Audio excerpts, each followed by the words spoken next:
boy. We need to remember that if we're looking to go down an occultic route, though. And I don't want to hedge my bets on the kid who looks like he's about to, well, snap his own neck in half, frankly, with the amount of twitching he was doing.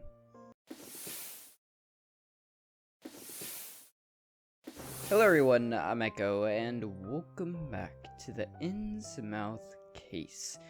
I loved doing the first episode, and I'm so excited to be back. This is so much fun. If you don't remember, last episode we got a case from a very lovely woman to go look for her daughter in InnsMouth, which is a good ways away. And because we didn't want to spend our money, the giant-ass wad of money she gave us to do so, on actual expenses like bus fare, we decided to hitchhike. A much safer method, clearly. And after possibly getting the number of some guy and sexually harassing some chick in a very strange way that I think barely qualifies as sexual in the first place, and more just, I don't know, just run down with your car. Just weird, kind of weird. We decided to jump in a van with a hippie who was clearly high and running down the road at like 90 miles an hour when it was a 50. And now we are here, having left the country road and seem to be on the outskirts of InnsMouth, where we need to search for a missing girl and, I believe, get involved with the cult. At some point, the vehicle leaves the country road and turns near a wooden sign. It says InnsMouth written in big red letters, which are slowly peeling off the sign. Your journey continues along a narrow and bumpy country lane with lots of potholes. In the distance, you can already make out a few houses. Seagulls are circling the roofs of the far side of the coastal town. You approach another wooden sign with the words "Cars on Diversion" scrawled on it messily. An arrow underneath points to the right. The sign points away from the route that leads directly to InnsMouth, presumably a division. You are sure that the other board directly underneath with the words "other routes" actually points in a direction leading directly into town. Odd. Very odd. Hello. Loney is already indicating and wants to turn into division lane. Let's follow the other routes, considering how much of the cult there seems to be. I think I think for the first playthrough, I think I'm going to stick closely to attempting to find the girl, and we'll see what happens from there, and then from there I'll have an idea of kind of what routes I want to try and go down. But for the time being, we're mainly going to be trying to actually solve the case somewhat. We may drift towards the cult if the opportunity shows itself, but for right now, this is what we're sticking towards. As in to follow the other routes, I don't want to follow the sign. You'd rather not follow the division. Can't we just continue straight ahead? We're nearly there anyway. Loney scratched his chin and indeed steps on the brakes. Looks like he's in agreement with you about the division. You know what? You're right. Let's do it. Loney switches out the turn signal and continues to follow the direct route into town. How strange. Your van drives past a huge scrapyard parking lot all the way out here in the middle of nowhere, so far out of the actual town. You pass an wooden sign and flaked off letters. It tells you that this is supposed to be InnsMouth Park and Rest. A lot of cars give off the impression that they've been parked here for a very long time, potentially years. When we initially did our research about this case, we did find a lot of missing persons related to this town. That'd be a good way to hide their cars. Fine sand has covered the bonnets and windscreens. Fallen leaves gather next to deflated tires. Some of the cars have started going rusty. The minivan continues along the road, passing the first small old house. The change from the country road to uneven brick road only minimally improves the journey, except Loney Loney, who seems delighted. Is your name Loney? Looney? I think you're meant to be Looney, but I'm just gonna keep calling you Loney. Dude, he shouts enthusiastically. He puts a heavy metal CD into a CD player and turns the volume all the way up to 11. He starts headbanging, of course. The CD player is struggling mightily with the brick road and interrupts the music every other beat to buffer for at least 5 seconds. Loney does not seem fazed by this. You're pretty sure this is what hell must be like. I mean, we're basically in the town. We can just bail. We can just bail out now and walk the rest of the way. The endless fields and meadows have turned into much narrower alleys. Is this a one-way street, do you think? You almost wish for an oncoming car, anything really that would force the car to stop so that the CD player would have a chance to play its music for just a bit longer, but no luck. No oncoming traffic in sight. Anywhere. As you look around, your first impression is one of surprisingly ideally. InnsMouth is an old town even by New England standards. Hold on.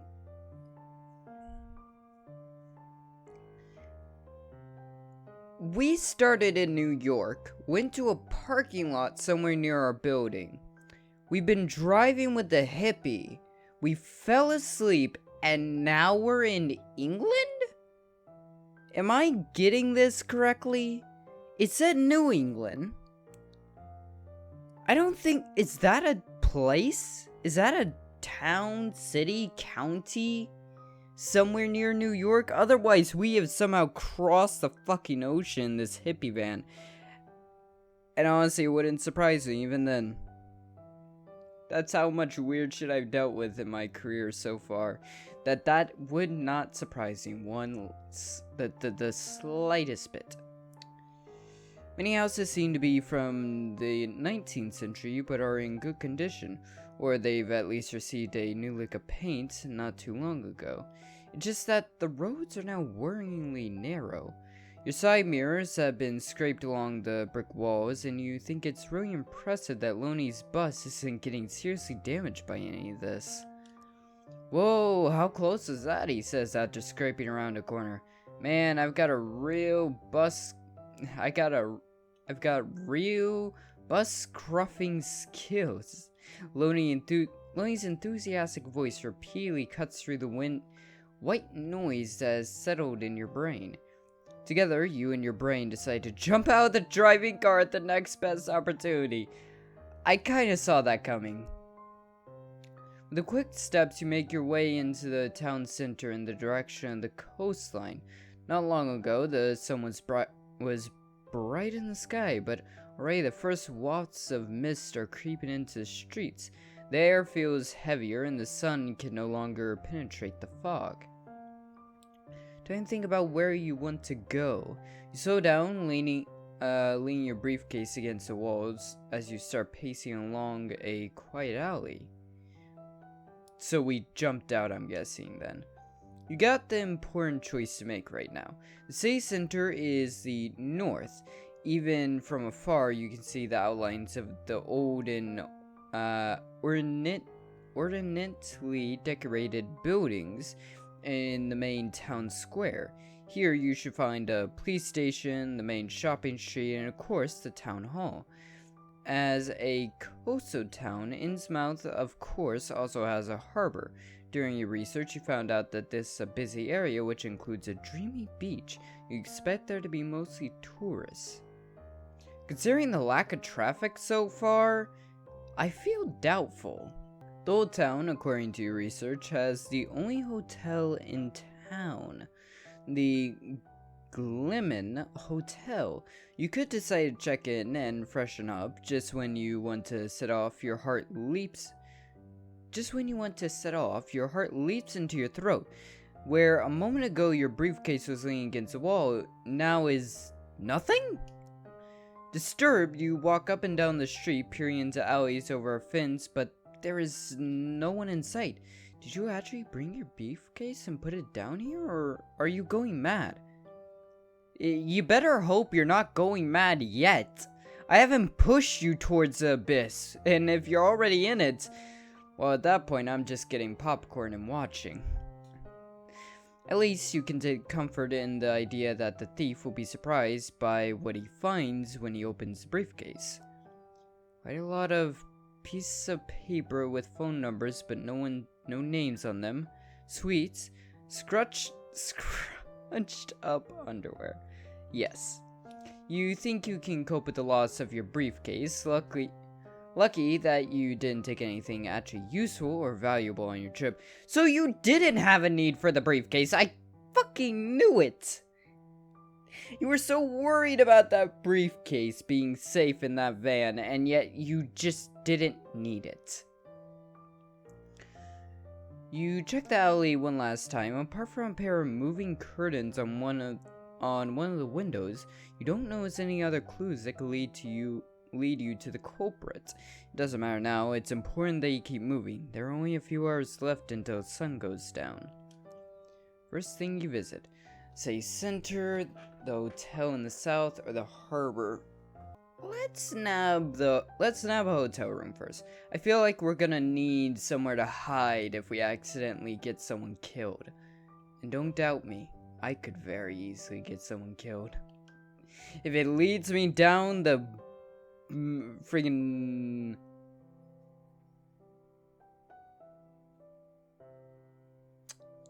if it leads me down the lane of madness, I will absolutely take my time moving through it to gather as much as I can. What the fuck is that? What is that? You actually made it to InnsMouth, trying to find out what secrets this place is holding. Like so often at the beginning of an investigation, you are a little bit excited. Your gut feeling tells you that you'll be here for more than one night, so you need a safe place to stay, and room service charges are usually very easy to hide in an expense report. Even from this distance, you can already see the point routes of the hotel, which was rated on the internet as the best hotel in the state. Reassured by the reliability of these online reviews, you head south towards the old town. Walking along the increasingly uneven paved path, you begin to notice some strange statues. As you keep walking, it feels as if these strange fish and sea creatures begin to surround you. None of this was in the online review. You start to feel uneasy. Perhaps it's because these figures are so lifelike, or because they are much higher up and far above eye level. They menacingly tower over any passerby. You can't help but feel watched. With a rocky start to your journey, what at first glance appeared to be an idyllic park, on closer inspection turns out to be littered with stone totems, observing your every step. In the distance, you can see a stray dog gnawing on a dead bird. At least the pulpy mass does somewhat look like a bird. In the background, the sound of seagulls screeching resemble a static noise. A sign with the hardly legible inscription, Gilman Hotel, points to a staircase overgrown with ivy. Suddenly, a smell rises up your nostrils that strongly reminds you of your old school days. Sup? A young voice asks. Hello? None of your business! None of your business, you instinctively answer. You stop for a moment, surprised about what you just said. You thought you left behind this, articulate, disagreeable, defensive behavior from your school days. You've not acted like this in a long time, at least outside your family circle.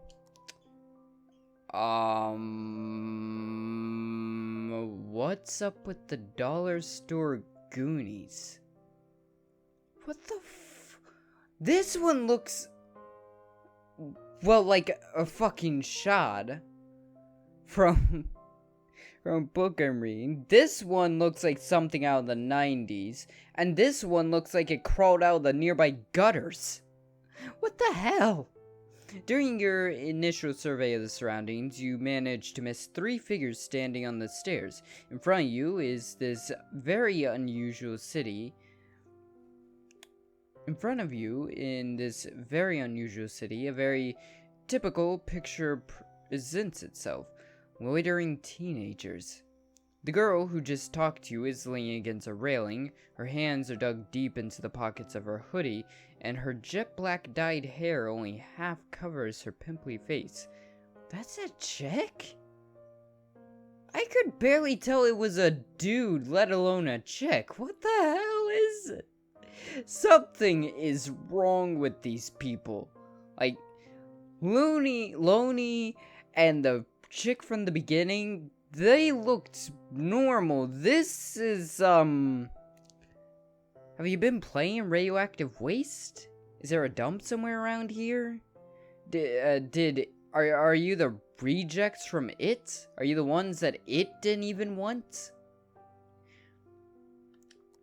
A step above her on the staircase is another girl who must have used the same hair dye as her friend. She either hasn't noticed you or simply isn't interested in anything taking place outside of her phone screen. Yeah, she does have a phone. Right in front of you is a small, spindly boy who looks much younger than the other two. He stands out from the others for another reason. His very particular style. Oh, you mean the Eldritch robes, and the gray skin, and the twitching eyes, and the white hair that indicates someone who has sold their souls to the elder gods for eternal life? Is that what you mean by style? Because I guess it's a style. I mean, it's a style that means I want to take over the fucking world and release the eldritch horrors that originally roamed it, but yeah, we'll go with style. Style works for that. A shock of platinum blonde, almost white hair stands out in all directions and could offer a comfortable home for a family of birds. His clothes are rather atypical for his age, a dirty mud green shirt, at least 2 sizes too big, this idiosyncratic look is rounded off by a pinstripe torso with spinders hanging down on the sides and a kind of frock on top of it all. This coat appears to be of higher quality than the rest of his clothes, with gold embroidering adorning the heavy velvet. The strange boy looks at you with big, bright green eyes. His whole body seems to be trembling as if he's plagued by electric shocks. For some reason, he now leans over to sniff at you. Just keep walking. You disdainfully dismiss the group of youths. You don't get the young people today with their tastes in clothes and their smartphones, and they're always on your lawn. Just terrible. They're on stairs, not lawn. Thank Christ. You can't be dealing with small-town teenagers right now. You got enough on your plate with one missing girl. With the air of adult self-importance, you walk past them. Oh, it's an art chapter done.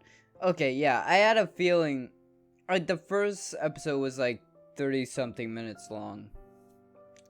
But I was worried about only being able to get 2 chapters done per episode, but I'm only 20 minutes into this recording, and I've already gotten 2 chapters done.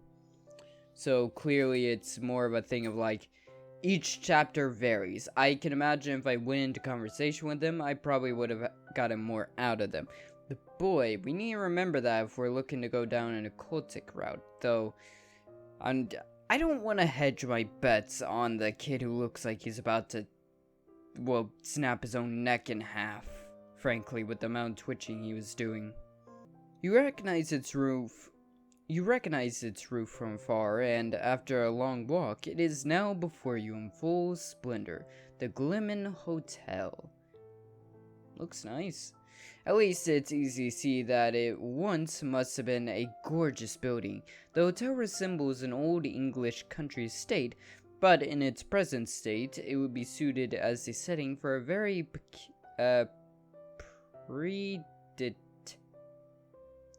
predictable film about teenagers and chainsaw killers.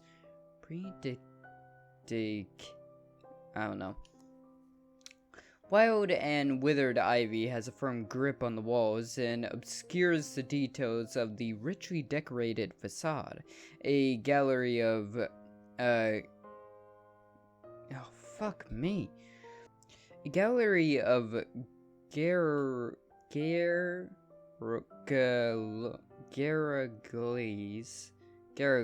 that's the best you're gonna get, melted into unreal shades by acid rain and acidic pigeon droppings lining the roof. The many windows panes have been neglected for years. Only in few places have a small area been wiped clean in order to see outside.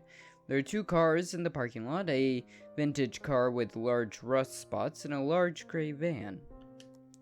The kind of van you always been warned about as a child.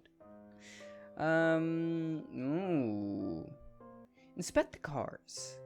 If we're looking for a missing girl, this would be a smart thing to do. You look around again just to make sure that the people who own these cars aren't hiding somewhere with their shotguns at the ready. The coast is clear. First, you walk over to an antique. Well, you're not a car expert, but the car looks antique to you anyway. Both seats inside are made of white leather, a bit tacky. You turn away from the antique car and look towards the van. Right on the side, a rare registration plate. The window in the front blacked out. Hang on. Your brainwave. Maybe this is a van in which a poor Tabitha had been pulled when she was kidnapped. When she was lured to her awful fate by sweets and lollipops. It sounds... Oh... I have a feeling she has something to do with the occult, but I also don't know. Frankly, the occult could have absolutely fuck all to do with the actual case, and it'd simply be that she was kidnapped. It sounds plausible. Of course, it all makes sense. In all likelihood, you just managed to find the actual kidnapper, the seed of all that is evil and wrong in this case, and all you had to do was book a hotel room and stare at cars. You're natural. Now, all you need is some proof. So, what do? What's the plan, Stan? Is your name Stan? Try to get into the boot. Of course, whatever it is that you're looking for must be in the back of the van. Excitedly, you walk around the van. Sadly, the door is not open. That would have been truly lucky. Full of optimism, you try the handle to see if the door has been left unlocked. There's noticeable resistance when you turn the handle. Damn, you won't get in without the car key. Walk back to the front of the van. Leave the parking lot. I don't want to smash the window. You stay in this parking lot long enough. You don't want anyone else to call the police on you. Maybe you should just go and book your room. You really hope the inside of the hotel has been looked after a little better than the outside, but you're quickly disabused of that notion. The massive wood door is difficult to open. Shouldn't the staff be doing this anyway? With a loud creak, the sound from the hinges, and an exhausted puffing and panting on your part, you manage to open the door and enter the lobby of the Gleam Hotel. You wonder if guests are even welcome in this place. The room is sparsely lit. There are impressive chandeliers hanging from the ceiling, which, if working, would perhaps not quite give the great hall back its original splendor, but at least convey more warmth. Your first steps tell you that there are rotten floorboards hiding under the thick carpet. The green wall paneling and wallpaper also appear rotten and musty. Jesus. Sort of wet. No way am I going to check into this moldy dump. Do we have any other choice? You know what? If it's being suggested by what's probably cult members, let's do it! What the hell are you? Before you let yourself be distracted by the questionable interior design and the associated health issues, you walk purposely towards the reception desk. A small greenish creature stands behind the counter. The loudly humming ceiling lamp above harshly illuminates his silhouette and gives his face hard edges. It's definitely the light making him look like the freaking thing from, oh, what's that one Disney movie with the hunched guy? Can't remember. You can make out every individual speck of dust and dandruff on his dark green velvet collar and crooked shoulders. Maybe they should be dimming the lights after all. The figure smiles at you, or perhaps it's more of a grin. His face unsettles you. You lean forward at an angle to get a better look at him. The corners of his mouth reach all the way up to his dried up ears. His smile looks like it's painted on. No kidding. His beady eyes lie deep in the cavity of his skull and seem to stare into opposite directions. Has he even blinked yet? And on top of it all, he smells funny.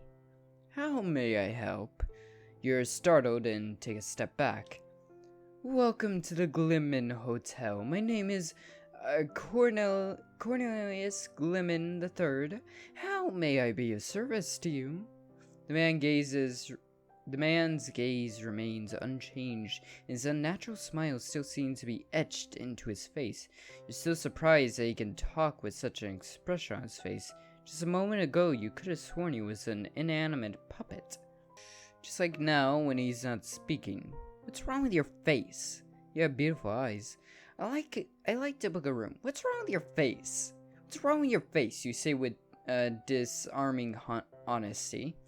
If you are referring to my complexion, I suffer a very rare what the hell?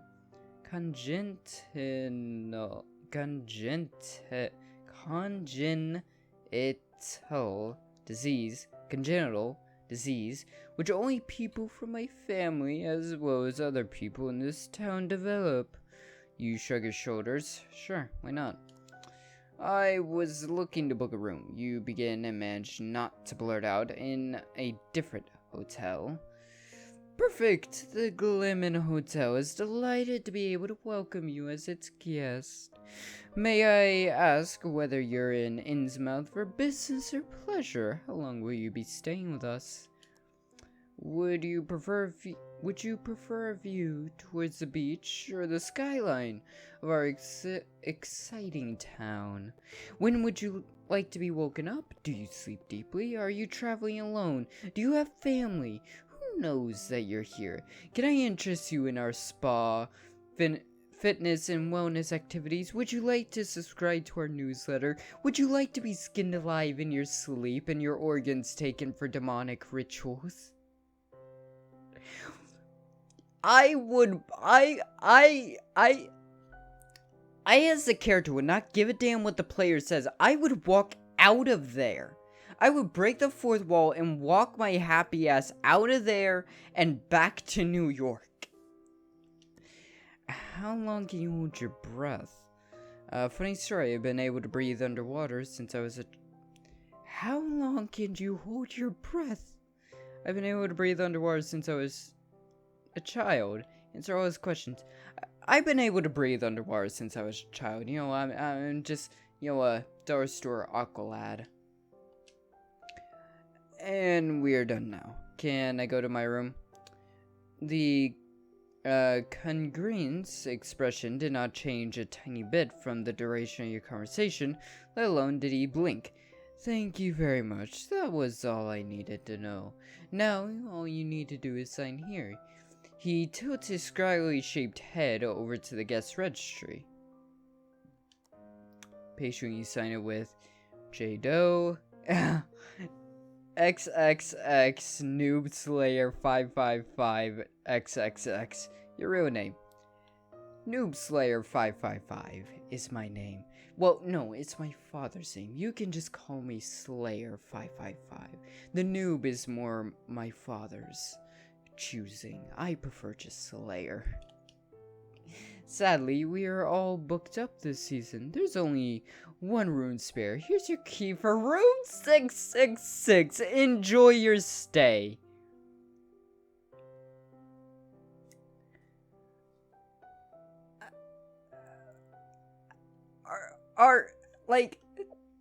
Like if it wasn't for the fact I'm trying to push the character towards madness, I'd probably very quickly back out of this situation if I could. You look at the key, which magically appeared on the counter. Then your eyes slowly wander past the man to the wall, where the countless other keys are hanging. Oh yeah. What now? Continue to search for Tabitha. Go to your room. You look at a gold panel with the layout of the different rooms on the floors. Room 666. There it is, 4th floor, left wing of the building. You walk upstairs to the upper floors, but you can still feel the eye of the connoisseur on you. Panting, you finally reach your floor. An almost endless corridor spreads out in front of you. At the other end, you can see a figure who... Oh yeah, there is. You can see a figure who seems to be as lost as you are. Didn't this building look much smaller from the outside? You walk down the corridor when you notice a figure approaching you. Your brain is mentally preparing itself for a Bayesian hotel small talk, but wait, it's you? You walk a bit further and realize you're standing in front of a mirror. That's why the corridor looks so vast. The mirror marks a fork. According to the room numbers, your room should be further on the left, in the corridor towards the right. You can see a small yellow sign on the floor, maintenance. What do you want to do? Walk around in the other wing. Check it out. Well, you are here already. Might as well saunter to the other wing of the building. The corridor winds around several corners and leads you deep into the building. Just when you start to wonder what on earth you're doing here, you step onto something hard. The clicking sound makes you stop in your tracks. You kneel down to look at the glinting thing on the floor. It's a set of keys. Several keys in a metal ring, including a hotel key with the exact same curved shape as yours. And a car key with a black plastic cap. Someone must have dropped this. Examine the floor more closely. Look for the room that goes with the key. Examine the floor more closely first. No wonder the key hasn't been spotted before. The red and yellow pattern of the carpet was perfect camouflage, but the key seemed to have been the only thing that was dropped here. Interesting. Look for the room that goes with the key.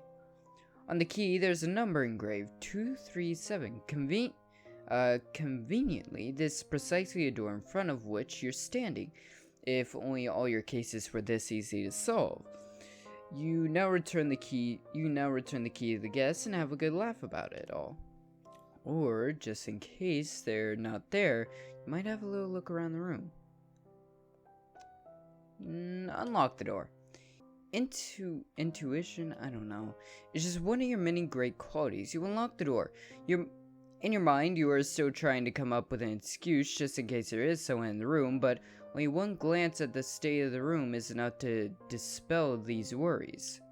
The room is completely dark, not because the shutters are drawn, but because all the windows are plastered with several layers of newspaper clippings. Did a paranoid FBI agent stay here? The smell of something that's been lying in the sun for too long creeps into your nostrils. Enter the room. All this has intrigued you even more. You flip the light switch and shut the door behind you. 2 of the 3 ceiling lamps have burned out. The remaining bulb is flickering and doing its best. With every step you take, your shoes come out the floor with a squelching sound. You don't even know what's sticking to the floor. What a mess. Dented cans lay scattered on the floor. The many pieces of paper scattered on the floor give the room the air of a snowy landscape, if only it didn't smell so disgustingly. Next to the bed, a pile of empty plastic bottles piled up and a swarm of flies is buzzing around it. One wall is paved with newspaper clippings and notes and photos. Ooh. Whoever lives here has spared no effort to create a complex web of places, names, and events. A colorful thread connects almost all pinned notes with one another. Are you staring at the life's work of a conspiracy theorist? You stroll through the room, opening drawers here and there, but all the cupboards are empty. A few pieces of clothing lie scattered on the floor. At first, you're not quite sure if they belong to a man or a woman. The shirts are plain but appear to be tightly fitted. Then you discover a bra. Interesting. Look around. You look at the wall more closely. You enter the bathroom. And you take some of the pieces of paper. You get out of here. Look at the wall more closely. Photos of well-known buildings have been pasted onto the map. A skull and crossbones scribbled over the area you recognize as the town center. Strange, isn't this a tourist spot? A few more skulls have been scribbled on apartment buildings in intermediate intervals. In the harbor area where the village church is located, the word cult is written. Interesting. The lighthouse has been circled vigorously with black pin.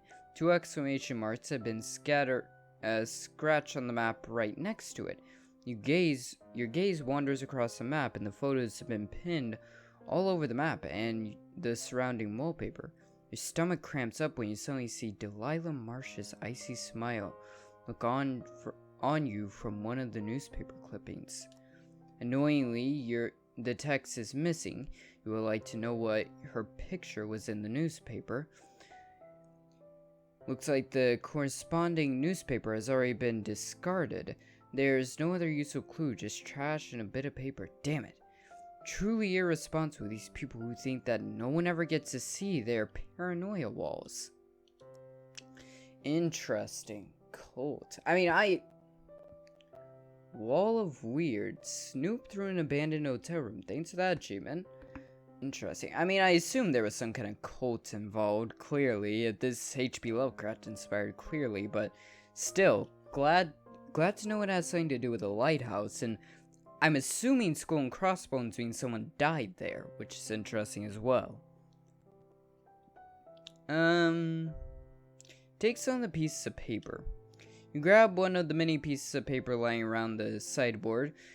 Carefully, you unfold the scrawled up paper so that the piece doesn't rip and you can still read the writing.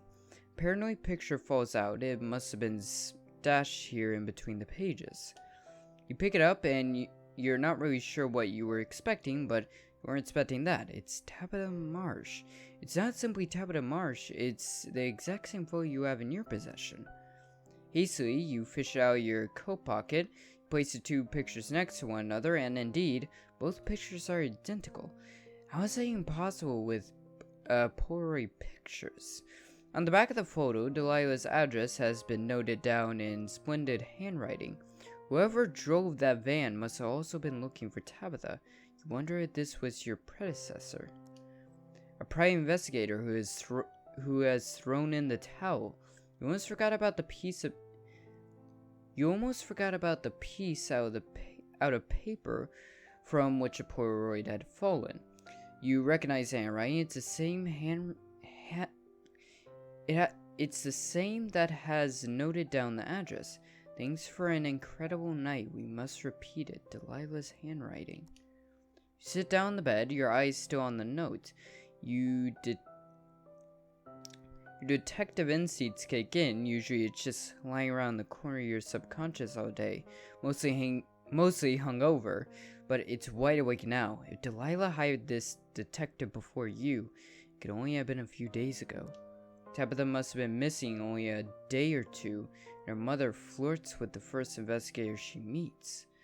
She made eyes at you too, your subconscious tells you. Obviously, you didn't make as good an impression on her as your predecessor did. Look around into the bathroom. Knock on the door and announce yourself loudly. No one seems to be in here. Lucky. Hard to say what would have been more awkward to acknowledge, your presence or the utter mess all around. You flip the light switch, guided only by the shine of a flickering bulb. You step into the bathroom. The air is cold and wet. The bathtub is filled to the brim with water, and there are cosmetic products scattered all over the sink. Inspect the sink. There are a lot of cosmetic products scattered around the sink. There are definitely more than you brought with you. Someone was expecting to stick around for longer. Inspect the tub. Doesn't look like anyone actually took a bath though. The water is clean and clear. A bottle of shampoo and shower gel stand ready on a little stool next to the bathtub. The caps are shut though. You dunk your hands into water. It's ice cold. The dirt in the takeaway boxes were a first indication, but now there's no doubt in your mind. Whoever stayed here, lived here, had to leave the room very quickly indeed. What now? Leave the bathroom? So much to do and time is running out for you. You leave the bathroom and wonder where else you could keep looking for clues. Guess get out of the room. Enough. You've seen plenty. With deliberately careful steps, you maneuver the obstacle course of bits of paper, clothes, and scrabbled up aluminum balls and leave the room. You pocket the key. You can always have a think later about what you're going to do with it. Here we go. The pages turning scared me. Oh, I forgot that light does flicker a little bit. After 2 more confusing turns and a giant mirror, you reach room 666. Finally, you're going to drop your stuff and take a nap. Good plan. Of course, the door resists being open. Of course. Jerk the key back and forth in the lock until you hear a satisfying clicking sound. A soothing warmth hits you as you enter the room. Immediately, the sappiness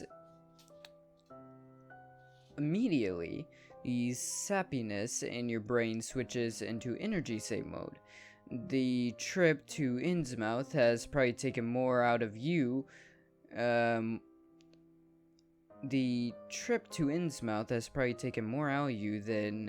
you thought. You didn't even notice the rest of the room. Unpack.